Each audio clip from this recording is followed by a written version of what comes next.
ඔබේ ජීවිතේ ඇතුළ කුණු වෙන්න දෙන්න එපා. අපේ ජීවිතවල එළිය මොන තරම් ලස්සනට අපි හදාගෙන හිටියත් ඕක අනිවාර්යයෙන් යම් දවසක කුණු වෙනවමනේ. ඇතුළ කුණු වෙන්න දෙන්න එපා.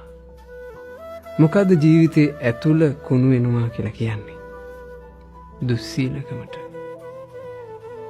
බුදුරජාණන් වහන්සේ දේශනා කළා මහණෙනි ජීවිතේ දුස්සීල නම් එයාගේ ජීවිතේ ඇතුළතින් කුණු වෙලා. ප්‍රාණඝාත කරනවා නම් ඇතුළ කුණු වෙලා. හොරකම් කරනවා නම් ජීවිතය ඇතුළ කුණු වෙලා. සල්ලාලකම කරනවා නම් ජීවිතය ඇතුළ කුණු වෙලා.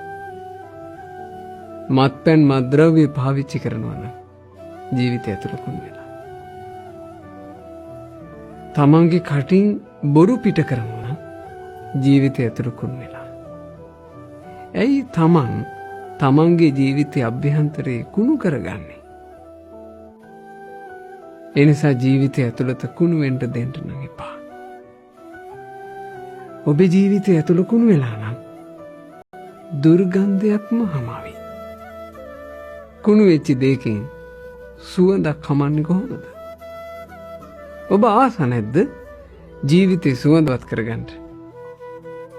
ජීවිතේ සුවඳ වෙන්නේ අර ඇතුළත කුණු වෙන ස්වභාවය නැති කරගත්තොත්.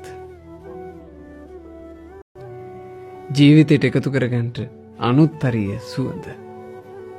මොකක්ද අනුත්තරීය සුවඳ? ඒ තමයි සිල් සුවඳ. සතුන් මැරීමෙන් වැළකීම ජීවිතයට සුවඳක්. හොරකමින් වැළකීම ජීවිතයට සුවඳක්. වැරදි කාම සේවනයෙන් සල්ලාලකමින් වැළකීම ඔබේ ජීවිතයට සුවඳක්. බොරුවෙන් වැළකීම ජීවිතයට සුවඳක්. මත්පැන් මත්ද්‍රව්‍ය භාවිතයෙන් වැළකීම ජීවිතයට සුවඳක්. ඔබේ ජීවිතේ ඇතුළතින්ම සුවඳවත් වෙයි. නිති පන්සිල් රකින්නවා නම් ඒ පන්සිල් රකින්න කෙනාගේ ජීවිතේ ඇතුළත සුවඳ වාති දේවේසු උත්තමෝ දෙවියන්ට පවා දැනෙනවා කියලා බුදුරජාණන් වහන්සේ වදාළේ. ඒ නිසා සුවඳවත් ජීවිත ඇති කරගන්න. නිරතුරුව පන්සිල් රකින්න. පෝයක් එළඹෙනකොට වරද්දන්නේ නැතුව උපෝසත අෂ්ටාංග සීලේ අටසිල් සමාදන් වෙලා රැකගන්න. සීලවන්තකම හරි සුන්දරයි. මේ ගත වෙවි යන ජීවිතේ බාහිරින් මොන තරම් ලස්සන කරගෙන හිටියත් ඔය ලස්සන යම් දවසක කැඩිලා විඳිලා යනවා. තරුණ රූපේ වැහැරිලා යනවා. නිරෝගී ඇඟ ලෙඩ දුක් වලට බඳුන් වෙනවා. මොනතරම් හැඩට මොනතරම් ලස්සනට තිබ්බත් අනිවාර්යෙන් මේක මැරලා ගියපු දවසක කුණු වෙලා යනවා. ඉතින් ඒ බාහිර ලස්සනනේ. බාහිර එක මොනතරම් හොඳට හදාගෙන හිටියක් කුණු වෙනවමනේ. අපි හදාගන්න මහන්සි ගමු ජීවිතේ ඇතුලේ ලස්සන. ඒ නිසා ජීවිතේ ඇතුළතින් කුණු වෙන්න දෙන්න නම් එපා. ජීවිතේ ඇතුළතින්ම සුවඳවත් කරගන්න.